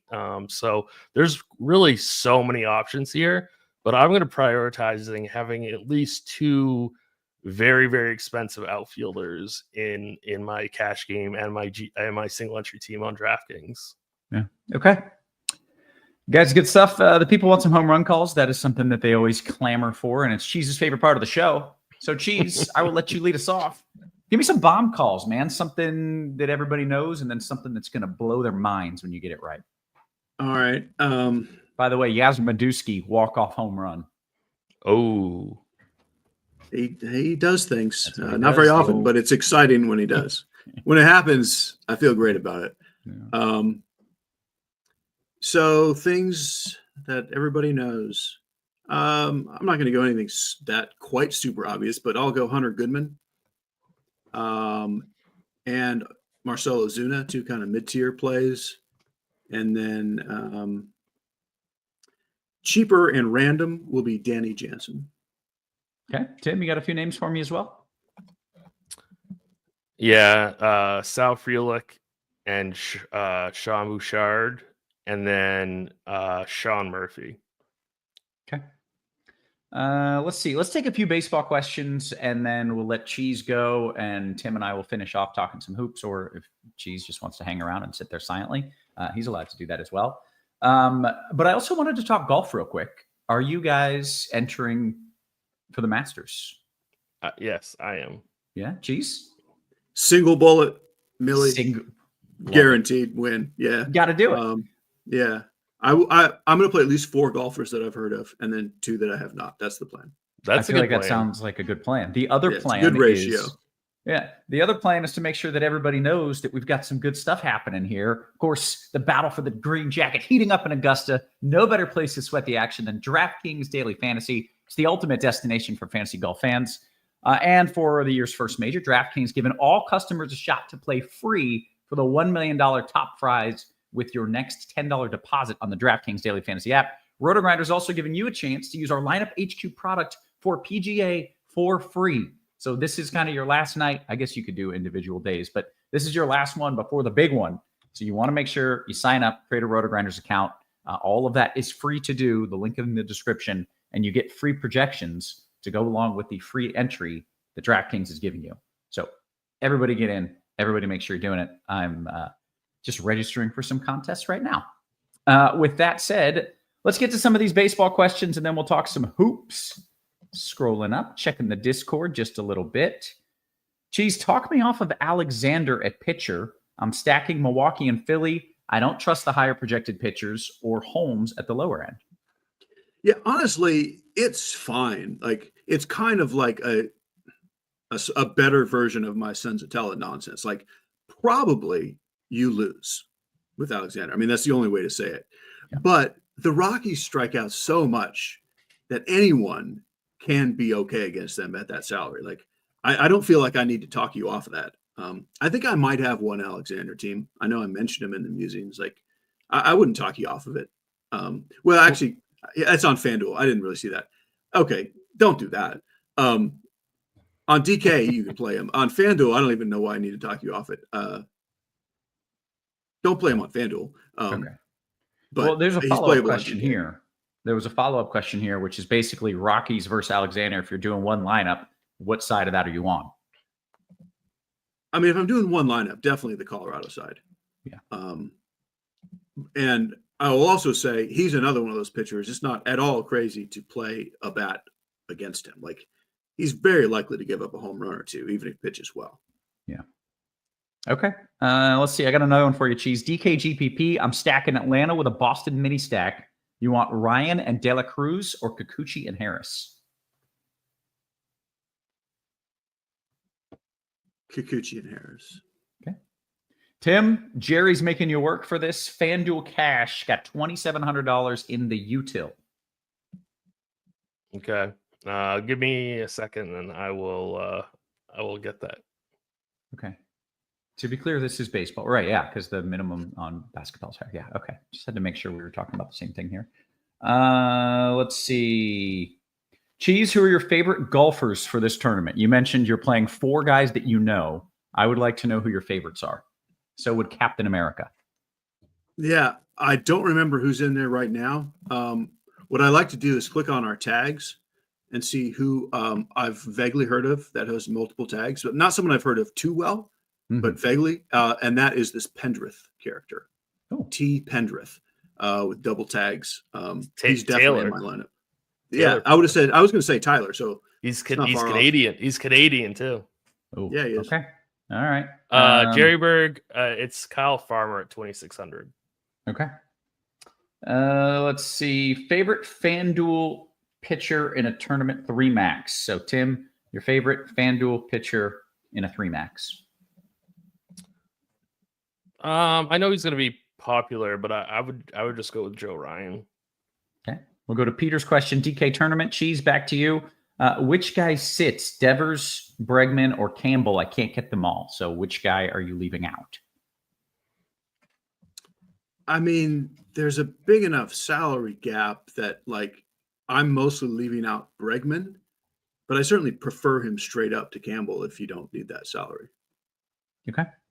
DK cash question. Cheese from Matt. Olsen or Hoskins? It's Hoskins. Okay. Tim, if you could make the full game stack of cores, would you do it? Would you do it? Yeah, I mean, it's going to be pretty popular is the only problem. So I would try to get some contrarian pitcher or some kind of contrarian one-off, I think. Okay. No love for Walker versus Atlanta, Tim? You got no love, Tim. I do not. I really like Atlanta today. Okay. Let's see. Cheese, can you play Kikuchi Pepio in the same lineup on DK? I feel like the answer Absolutely. is yes. Yeah. The reason yes, because they're opposing each other, so they can't both get a win. But at their prices, they don't both need a win. Okay. Good note. Who is Tim's favorite golfer from the Masters? This question from Mitchell Mayo. Tim, who's your guy? I haven't really looked enough to like give advice, I guess. Oh, that was a unlike me, I am fully prepared. I haven't even Tim. I haven't even looked at salaries yet. I'm going to be doing that for the next like 3 or 4 hours. Bryson, Big Daddy Bryson is going to win it all. Got to have him in there. Give me Bo. The Masters is one of the few sporting events I actually watch like all of, pretty much. Really? I really enjoy watching the Masters. I will only watch on Sunday, but I will try to make a point to watch on Sunday. I do enjoy it. There's always a lot of drama. You know, it's pretty fun. Let's see. Are we fading? We're gonna, by the way, get baseball questions for 3 more minutes or so, and then I'm gonna go to basketball. But let's see here. Are we okay fading Gaussman, Cheese, on DK? Yeah, I'm not okay playing him. I think you have to. I wouldn't even use the word fade. Like I think he's not in my pool at all. Yeah. Okay. Churio or Ozuna tonight, Cheese? I mean, Churio's the more obvious play. I have more Ozuna. I'm under on the Brewers just because of ownership. But I mean, Churio's the answer to the question. Okay. And then, Cheese, this one is specifically directed to you. Your overall thoughts on Walker. Assuming we're talking Taijuan Walker, I have zero interest in him as a pitcher and a good bit of interest in playing against him. I will say, I don't think he's as bad as he looked last year. I don't think he's actually a bad pitcher. I think he's probably gets back to being essentially an average pitcher. I'm not like terribly down on him like forever. I have no interest in him tonight. Yeah. Okay. Tim, back to you. Lugo, Pepio, okay, and DK single entry. Yep, I think that's fine. Yeah, we're on board with that. Gamble says you guys are all fake. Golf year round is great. Okay, it's not my thing, but Tim, do you watch golf other than the Masters or not really? I do, yeah. I really like watching golf, gambling on golf. I enjoy it. Right. I would say it may or may not be great year round, and I am real. Yeah, yeah. Those two things. These are my thoughts. Exist, Yes, yeah. these can both happen. Peter says, Tim, NHL question. What do you think of St. Louis and Calgary stack tonight? There's no way that you've got basketball, baseball, golf, and hockey in your mind, right? Yeah, I'm sorry. I cannot give advice about NHL tonight. I have not looked at anything hockey wise. But head over to Discord. Dane is there. He can answer that question easily. There you go. I can actually comment. I think it's awesome that the St. Louis top line with when they move Kyrou up there. Is that how you pronounce his name? It is. Yep. Yeah, like that's a glorious looking line. They won like 12 games in a row. Secret hockey fan. Dave loves hockey. I know. I do. I really do. Yeah, it's likewise. I think it's the best sport to watch. Actually, I do too, but I just can't enjoy a game where I don't have an active like reason to root for, unless it's a playoff game. Playoff hockey is amazing. Yeah. Let's see, Doyle or Schwarbs, Cheese. Ooh, yeah, like them both. Slight lean to Doyle, but like Schwarber is a really good play at lower ownership. Okay. Scrolling down, Austin Riley or McMahon, Cheese. We're going to take 3 more questions, then we're going to call it here and talk some basketball. I like Riley there. Tim's beard is goated. 10 out of 10. It really looks majestic, dude. It looks really good. And the way it blends with the sweatshirt thing is amazing. Incredible. Like, yeah, this is ridiculous. I feel out of my league, and I got a collar on. This is wild. Yeah, looks good, man. Let's see, where are we at? Can you play Kikuchi Pepio in the same lineup on DK? Yes, he said. I said yes, you can. Yeah, we're okay with that. Terang or Paris, Tim? I would just stick with Terang. I mean, that's going to be a massive. So this Kyron Paris character is like actually pretty good. It's just funny when there's like a $3,000 gap in the. I was going to say you don't know what the question means. Like that's a huge pricing gap on DK at least. Yeah. If the question is leave $3,000 on the table with Paris, I probably wouldn't do that. Right. Let's see. Final question here from Blink. It is, does Mr. Cheese think that using the O brothers, Lugo and Pepio, I get it, okay, and then game stacking the 5 Rockies and 3 Brewers will be different enough to take down a large field DK GPP? I don't. Okay. I would not do the. If you're talking large field GPP play for first only, I wouldn't drop the 3 Brewers in there. I would do something different. Okay, good stuff. Cheese, excellent work as always. We will cut you loose at this point because Tim and I are going to talk some hoops. All right, this has been wonderful, Tim. Good to see you. Good to see you, Dave. See you regularly this season. Yep, thanks. All right, see you guys. Okay, and with that, we pivot seamlessly into some NBA talk. And right off the bat, Michael says Luka triple-double. I saw the odds for him getting a 35-point triple-double were like plus 700 or plus 800, and to me, the odds of that happening are like 80%. I feel pretty confident he's going to come out and just absolutely shit on people. Are you playing him first off? It's a really, really tough decision, actually. I don't think I am, but it's very easy to do so. So you definitely can play him because we have so much value. So, I mean, I might change my mind just because I want to watch that game. I don't really like watching NBA that much, but this game is going to be awesome. So I'm actually pretty excited to watch this one. I love that. I'm fully on board. And I really do believe Luka is pissed off. And, we always joke about the narrative street narrative. This, like, There's never been a clearer narrative than Luka coming back to Dallas and just absolutely shitting on them. And I think he's. And what about AD? What about AD? Yeah, AD's trying to prove that he was he wasn't some throw in. That he's still a star. So does AD get the minutes? Yeah, we have him projected for 32. I mean, he can get there at 9,800 on DK. I think he's an okay play.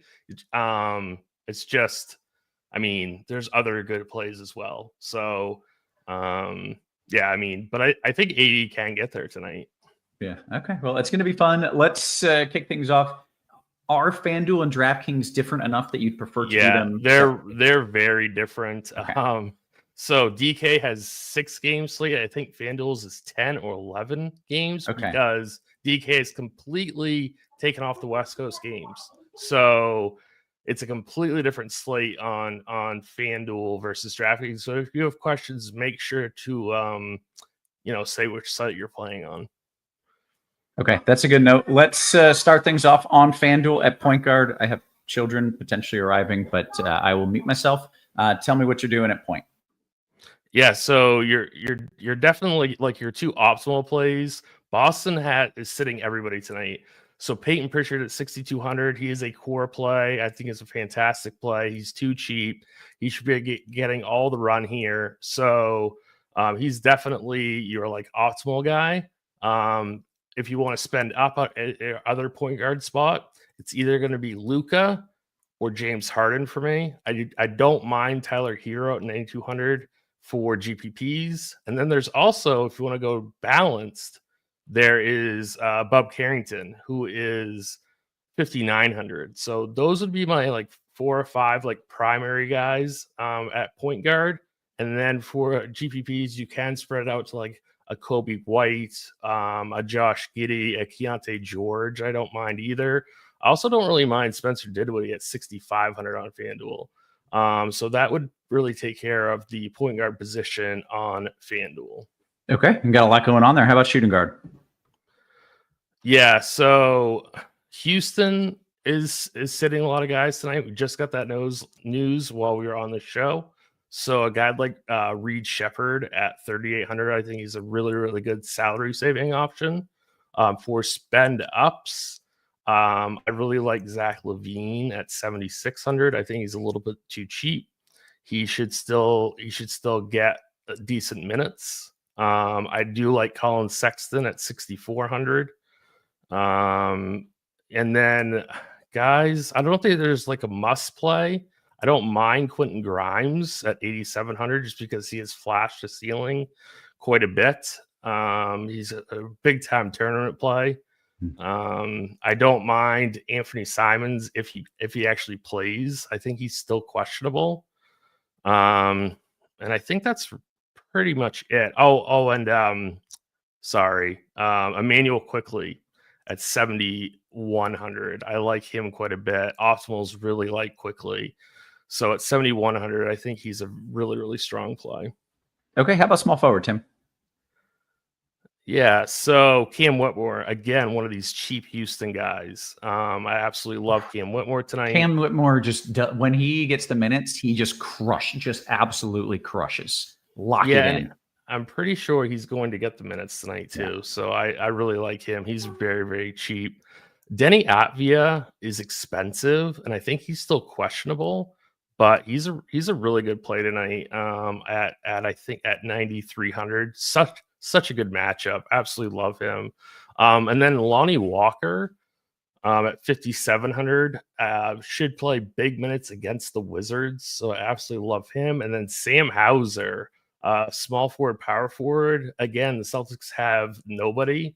So he should be in line for really, really high minutes against the Magic. Okay, that brings us to the 4. What are we doing there? Sam Hauser is probably better used at the 4 versus the 3 in your FanDuel lineup. So I absolutely love him. Like I said, the Celtics have nobody.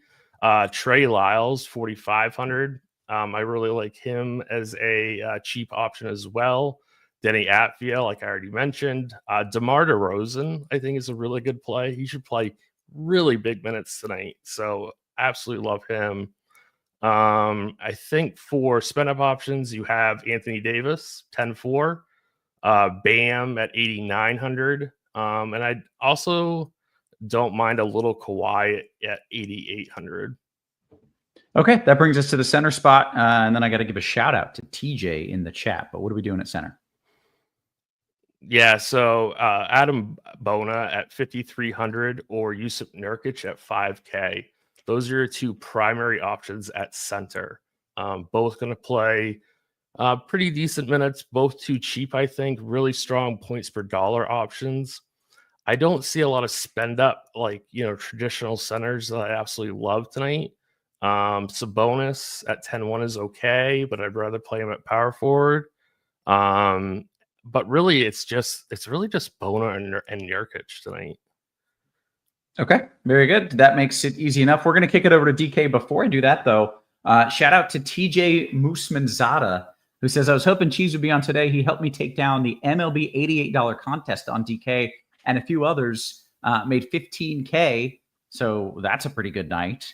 And he says, Tim, you're no slouch either. Thanks, dudes. That's a really nice comment. You are no slouch either. Okay, let's kick it to DraftKings. What are we doing there?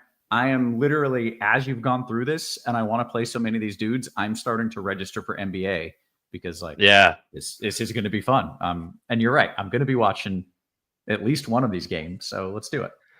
So the DraftKings slate is significantly smaller, and we don't have that Houston value. So that's a big difference. For point guard, still though, it's Peyton Pritchard at 6,700, Luka Doncic at 12.9, Tyler Hero at 9.4. Really, the priority is Pritchard, and then you can decide Luka or Hero. Some other cheaper options would be somebody like a Bob Carrington, maybe an AJ Lawson or Nick Smith as your cheap options, but definitely play Pritchard tonight. He's like an absolute smash. Shooting guard, Lonnie Walker at 57. Again, Pritchard and Carrington, you can play at shooting guard. Colin Sexton, I like at 6,200. I can't pronounce this guy's name. Baylor Shearman. Houston guys. We lose the Houston guys on DK. Yeah, you lose all the Houston guys for DK. Yeah. Brutal. Okay. But you still have the value Boston guys. Yeah. So there's still plenty of value to be had on DK. But like a Baylor Shearman at 3,900, I think is fine. Nick Smith, again, he's cheap. I think he's okay as well. And then spend ups would be like a Quentin Grimes, a Shaden Sharp. But really, I would try to save at shooting guard, small forward. Yeah. Okay. Well, let's go to small forward. What are we doing there? Sam Hauser and Lonnie Walker, I think, are the best value plays at that position.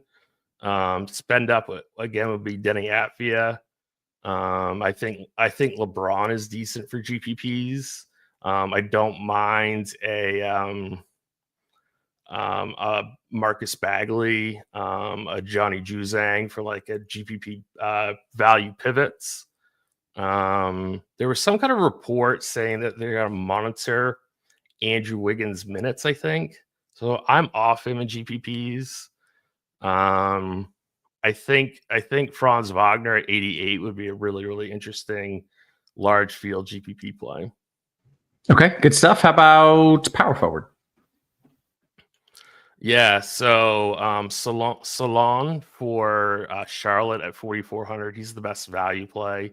I think Jonathan Mogbo would be a good pivot off of him in tournaments. Sam Hauser is a very, very strong value play as well. At power forward, I don't mind AD. I don't mind Bam. I've already talked about Denny Atvia. I think he's a really, really strong play. I don't mind Kyle Filipowski as like a kind of a mid-range contrarian play as well. So I think he's okay. I think other than that, though, I don't really have any other power forwards that I like that much. Okay, then we get to go to center. Yeah, so center, it's basically Bona or Nurkic. If I had to pick between the two, it would probably be Bona, but it's super close. And I think you should be playing both of them. Probably in cash games, you should be playing both of those guys. So yeah, optimals are all over Bona and Nurkic. So those two guys are really the plays at center tonight. Anything else if you're trying to get creative? Maybe you're fading one of those dudes, or there's not even maybe some opportunity Klingon, maybe some Vucevic, but maybe some Alexander Sarr. I think is okay as well. So yeah, not really good spot slate to spend up at center. Yeah. Okay. Good stuff. Well, we have still 7-8 minutes until lock. We'll just take some questions till they run out, and we'll call it at that point. I've got my 3-year-old in here who really is not pleased with me right now. So we'll see what we've got. Actually, Tim. Yeah. I don't see any questions. So I think we're in pretty good shape. I think it's time to bounce on out of here. Watch some sports, get some lineups in. Excellent work. Appreciate you doing double duty. 1 second, All right, man. sweetheart. That is almost done. Guys, we appreciate you as always. Here we go. We found one. DK single entry GPP. If I play the 2 cheap centers and Pritchard, your next player would be. Yeah, that's from Mr. Richard. I would say Lonnie Walker, Richard. Okay. And then we got thoughts on Jokic on FanDuel. I don't love it. Okay. Really? Yeah. Okay. Well, with that, we are going to get on out of here. So for Tim, for Cheese, for our wonderful production crew, always working hard behind the scenes, guys, we appreciate you. We love you. And we will catch you tomorrow. You have been